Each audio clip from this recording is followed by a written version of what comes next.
Good evening, মেলিশা blog ভেঞ্চারে সবাইকে স্বাগত। আর thank you so much. আজকে যেটুকু জায়গায় আমি পৌঁছেছি এর জন্য অনেক ধন্যবাদ। একমাত্র তোমাদের জন্যই আমি এই পর্যন্ত আসতে পেরেছি, তার জন্য অনেক অনেক ধন্যবাদ। আর আজকে আমি কিছু কথা বলতে চাই। এটা একান্তই আমার ব্যক্তিগত ধারণা বা ব্যক্তিগত আমার যেটা মনে হয়েছে আমি সেটাই জানাচ্ছি। এখানে কারোরই কোনো শেখানো বা কারোরই কোনো মন্তব্য নেই। তো প্রথমত আমি বলতে চাই যে তোমাদেরকে অনেক অনেক ধন্যবাদ, যারা বিভিন্ন জায়গা থেকে, ইন্ডিয়া, আউট অফ ইন্ডিয়া থেকে অনেক মানুষ আজকে পাশে দাঁড়িয়েছে সেই সন্তানহারা মা বাবার। কারণ এখানে সত্যি তো তার মা বাবার আর বাঁচার কোনো সন্তানকে আগেই তো মা বাবারা বেঁচে থাকে, কিন্তু সেটা তাদের হয়তো চলে গেছে, কিন্তু তার মা বলেছে যে আমি একজন মেয়েকে হারিয়ে দেশের হাজার হাজার মেয়েকে পাশে পেয়েছি। তো এটা আমাদেরও অনেক বড় পাওয়া। হয়তো আমাদের এই আন্দোলনের জন্য, এই প্রোটেস্টের জন্য তার মা বাবা একটু হলেও মনে সাহস পাচ্ছে যে হ্যাঁ, আমার পাশে আজ অনেকে আছে যারা আমাকে অনেক সাপোর্ট করছে। আশা করছে তারা হয়তো তার বিচার পাবে।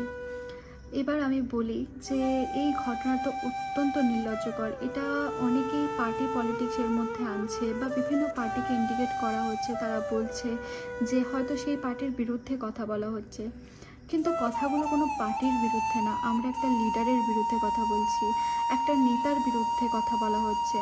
কারণ দেখুন, আজকে যদি আমার ফ্যামিলিতে কোনো প্রবলেম হয়, দোষটা আমার বাড়ির যে মাথা আমরা যাকে বলি, ধরে নিন যে লিডার আছে, তার উপরই দোষটা যায়। কিন্তু এটা স্বাভাবিক। আজকে যদি একটা স্কুলে কোনো ঘটনা ঘটে, তাহলে স্কুলের শিক্ষকের ওপরই সেই দোষটা আসবে। এরকম শিক্ষক বলতে কি, যে ওখানে হেড, যে ওখানে প্রেসিডেন্ট বা যে ওখানে প্রিন্সিপাল, তার ওপরই দোষটা আসে। এটা হচ্ছে সব জায়গাতে, এটা বিভিন্ন জায়গার ঘটনা। আজকে যদি দেশের কিছু হয়, সেটা প্রধানমন্ত্রীর ওপরই, পিএমের ওপরই সেই দোষটা যাবে বা তাকেই দোষ দেওয়া হবে। হ্যাঁ, এবার আরেকটা জিনিসও ঠিক, একটা মানুষের পক্ষে সব কিছু দেখা সম্ভব না। আর পলিটিক্স নিয়ে আমার এতটা জ্ঞানও নেই, যেটুকু আছে আমি সেটুকু, বা যেটুকু দেখছি আমি সেটুকুর উপরই কথা বলছি। কারণ এখানে অনেক জিনিস, শুধু আজকে যে ধর্ষণের পর তারপরে যে আমরা রাস্তায় নেমেছি বা অনেক কিছু আন্দোলন হচ্ছে, এটা সত্যি কি অনেক আগে হওয়া উচিত ছিল না? কারণ কত মানুষ, কত গরিব মানুষ, কত মধ্যবিত্ত মানুষ অনেক দিন আগেই যাদের চাকরি চলে গেল, তারা হয়তো তাদের জমি জায়গা বিক্রি করে তারা একটা চাকরি পাওয়ার আশায় তারা সরকারকে টাকা দিয়েছিল। বিভিন্ন মানুষকে টাকা দিয়ে তারা তাদের সাথে দালালি করে বলতে পারেন, তাদেরকে বিভ্রান্ত করে তাদের কাছ থেকে টাকা নিয়ে তাদের চাকরি পাওয়ানোর আশা দেয়। এমনকি তাদের সেই চাকরিও চলে যায় আর সেই টাকাও জলে যায়। তাহলে এত মানুষের যে খেটে খাওয়া, যে হয়তো এর জন্য অনেক মানুষ সুইসাইডও করে নিয়েছে, কারণ তারপরে তাদেরকে ফাইনও হয়েছে একটা অ্যামাউন্ট। আমরা এতদিনে দেখেছি দালালি, দালালি করে বা আমাদের ভুল বুঝিয়ে আমাদের কাছ থেকে টাকা মেরে নেয়। কিন্তু যদি সরকার, আমরা যাদের বিশ্বাস করে এনেছি, যাকে নেত্রী হিসেবে আমরা আমাদের আমরা যাকে সেই পদটা দিয়েছি, যার উপর বিশ্বাস রেখেছি, সেখান থেকে যদি আমাদের এরকম বিভ্রান্ত হতে হয়, সেখান থেকে যদি আমাদের ধোঁকা পেতে হয়, তাহলে সত্যি বলতে সেই বিশ্বাসটা কি থাকে তার উপর? আরও বিভিন্ন জায়গা আছে, বিভিন্ন গভর্নমেন্ট সেক্টরে, গভর্নমেন্ট হসপিটালে আমরা দেখেছি দালাল ছাড়া সেখানে আমাদের সিটও বুক করা যায় না। কতটা সাধারণ মানুষকে, কতটা তারা দুর্ভাগ্য যে তাদের প্রাপ্য জায়গায় বা তাদের যেখানে তাদের সুবিধা পাওয়ার দরকার, যেটা আমাদের অধিকারের জায়গা, সেখানেও আমরা অধিকার নিজেদের একটা সিট বুক করার জন্য, আমার নিজের চিকিৎসা করার জন্য আমাকে দালালকে টাকা খাওয়াতে হবে। কোনো ব্যবস্থা, সে শিক্ষার ক্ষেত্রেও বলতে পারেন, শিক্ষার ক্ষেত্রেও ভালো ভালো কলেজে ভর্তি হওয়ার জন্য দালালকে টাকা দিতে হয়। তাহলে কোন জায়গাটা যে বেঁচে আছে দালালের থেকে আমি তো বুঝি না। কারণ এখানে তুমি একটা ফ্ল্যাট কিনতে যাও, সেখানেও দালাল আছে। যেখানেই হোক, প্রত্যেকটা জায়গায় আজকাল দালাল ছাড়া কিছুই হবে না।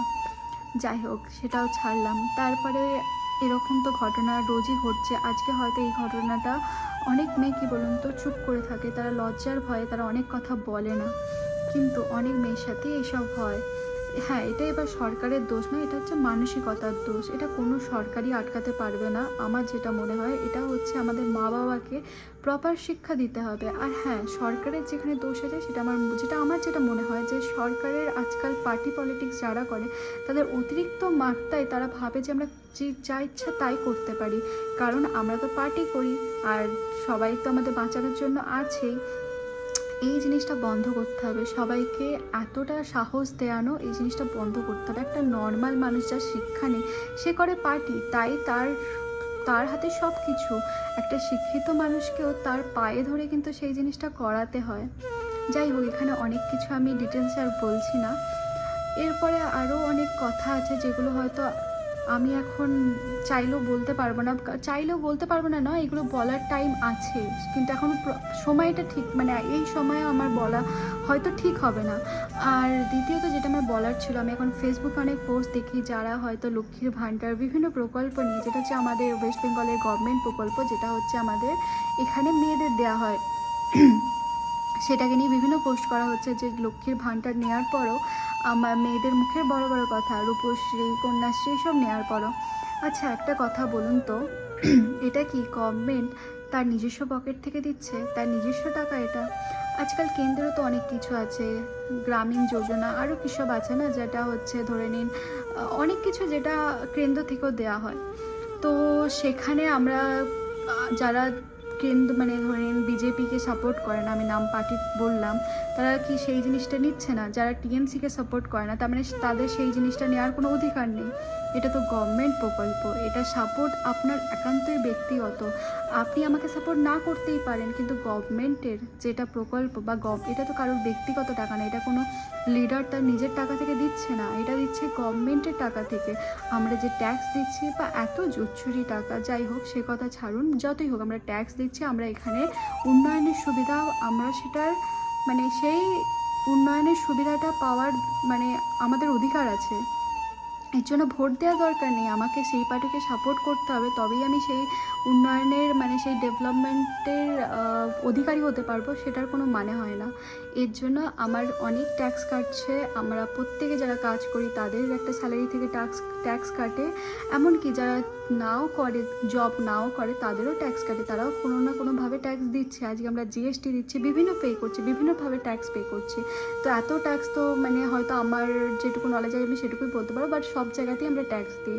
সেটা কোনো ট্যাক্স হয় যেটা ডিরেক্ট ট্যাক্স থাকে, আর কোনো যেটা হচ্ছে ডিরেক্ট থাকে না। তো সেই সবের কথা মানে আজকে যখন এই প্রতিবাদটা হচ্ছে তখন এইসব প্রকল্পের নাম তুলে আমার মনে হয় না এটা কোনো সুবুদ্ধির পরিচয় বা এটা কোনো শিক্ষিত মানুষের পরিচয়, যে আজকে কেউ যদি কোনো পার্টি পলিটিক্সের বিরুদ্ধে কথা বলে, অনেকেই আমি দেখেছি অনেক সময় ভোটের বিরুদ্ধে কথা বললেও তখন এইসব প্রকল্পের কথা আনেন। তারপরে তো আছে হিন্দু মুসলিম বিরোধ বাঁধানোর চেষ্টা বিভিন্ন হয়ে থাকে। তো আমি হিন্দু মুসলিমের ব্যাপারে শুধু একটাই কথা বলতে চাই, সেটা হচ্ছে আমি যেখানে থাকি তার পাশে মুসলিম এরিয়া ফুরফুরা আছে। আর যেটা হচ্ছে আমি যতদূর জানি ওটা হচ্ছে তীর্থক্ষেত্র, যেমন আমাদের হয় সেরকম হিন্দুদেরও হয়, সেরকম ওনাদের ওটা তৃতীয় তীর্থক্ষেত্র বলে আই থিঙ্ক ওটাকে বলা হয়। তো সেখানে মমতা ব্যানার্জি আসার পর অনেক উন্নতি হয়েছে, সেখানে স্ট্রিট লাইট দেওয়া হয়েছে, সেখানে বড়োভাবে গেট করা হয়েছে, ফুরফুরা শরীফের অনেক কিছু হয়েছে, ওখানে ভীষণ উন্নতি হয়েছে। তার পাশাপাশি আমাদের ওখানে অনেক রাস্তাঘাট হয়েছে। তো এটা হচ্ছে আমার একটাই কথা বলার, যে আমি নিজে যখন হিন্দু হয়ে আমার পাশে একটা মুসলিম এরিয়াতে এত উন্নতি হয়েছে, আমি তো কখনোই সেটাকে নিয়ে হিংসা করিনি বা কখনোই সেটাকে নিয়ে বলিনি যে একটা মুসলিম এরিয়াতে এত উন্নতি আমাদের এখানে কেন হলো না, কেন আমাদের এখানে স্ট্রিট লাইট দেওয়া হলো না। যেটাই হোক আমরা এগুলো কিছুই বলার প্রয়োজন মনে করি না, কারণ যেটা উন্নতি হচ্ছে সেটা একটা রাজ্যের উন্নতি। তো সেই কারণে আমারও মনে হয় যদি একটা মন্দির হয় সেটাকে নিয়ে বিরোধ হওয়ার কোনো কারণ নেই, কারণ মন্দিরটা যেখানে হয়েছে সেই জায়গাটার উন্নতিই হবে, কারণ সেখানে ট্রাভেলের দিক থেকে তারা অনেক উন্নতি করবে, তাদের ট্রেনের সুবিধা বাড়বে, সেখানে হচ্ছে অনেক বুকিং আসবে, যেটা হচ্ছে আমরা ট্রাভেল করব বেশি, আমরা সেখানে দর্শন করতে যাবো, সেখানে টাকা ডোনেট করব, সেখানে পুরোহিতটা অনেকে যাদের মানে পুরোহিতটাও তো একটা জবই বলতে পারেন, তাদেরও তো এটা একটা কাজ, তারাও তো সেটার জন্য টাকা পায়, তাদের একটা ইনকাম হবে, সেখানে হোটেলের ব্যবস্থা বাড়বে, হোটেলে এমনকি সেখানে থাকার জায়গা মানে ট্রাভেল ইন্ডাস্ট্রির অনেক উন্নতি হবে। তো এগুলো তো আমাদের দেশেরই উন্নতি। তো এতে আমি কেন বিরোধ করব? এতে হয়তো কেউ যদি শিক্ষিত হয় সে হয়তো বিরোধ করবে না। তার মানে এটা বলব না যারা অশিক্ষিত তারাই বিরোধ করছে, এরকম কোনো কারণ নেই। কারণ এটা সবারই ব্যক্তিগত ব্যাপার, সবাই ব্যক্তিগতভাবে যেটাকে ঠিক মনে করে সেটাই বলছে। কারোর ব্যক্তিগত ব্যাপারে বা কাউকে ব্যক্তিগতভাবে কখনো তার উপর মানে প্রেশার ক্রিয়েট করাটা ঠিক না, বা তাকে মানে হয়তো আমরা বোঝাতে পারি যে আমার মতবাদ এটা, তোমার মতবাদ এটা, হয়তো মিল না হতে পারে, কিন্তু তো কাউকে এটাকে নিয়ে কারোরটা ভুল বলাটাও ঠিক না। হয়তো আমারও অনেক ভুল থাকতে পারে, কিন্তু এটা আমার মনে হয়। যাই হোক, এসব কথা আমার বলে মনে হয় এই জায়গায় কোনোই লাভ হয় না, বা এগুলো টেনে আনার কোনো মানেই হয় না। এখন যে বিষয়টা নিয়ে কথাবার্তা আসছে বা যে বিষয়টার পরিপ্রেক্ষিতে কথাবার্তা হচ্ছে, তো সেই বিষয়টাকে নিয়ে কথা বলা উচিত। এতে কোনো পার্টি পলিটিক্সের কোনো কথাও নিয়ে আসা উচিত না, বা কোনো ব্যাপার নিয়ে বাজে মন্তব্য করা উচিত না। এটা তো কোনো পার্টির বা দলীয় ব্যাপার না, এটা হচ্ছে একটা মানুষের সাথে যে নির্বিচার হয়েছে তার বিরুদ্ধে আন্দোলন। সেখানে পার্টি পলিটিক্স নিয়ে আসারই কী দরকার বলুন? যাই হোক, এটাই সবাইকে বলার ছিল। অনেক অনেক ধন্যবাদ আমার ভিডিওটা দেখার জন্য। সবাই একটু ভিডিওটা মন দিয়ে দেখবেন, বা যদি কোনো আমি খারাপ কথা বলে থাকি বা কোনো ভুল কথা বলে থাকি, সত্যি আপনারা সেটা অবশ্যই জানাবেন। আর থ্যাংক ইউ সো মাচ এতটা সাপোর্ট করার জন্য। অনেক অনেক ধন্যবাদ।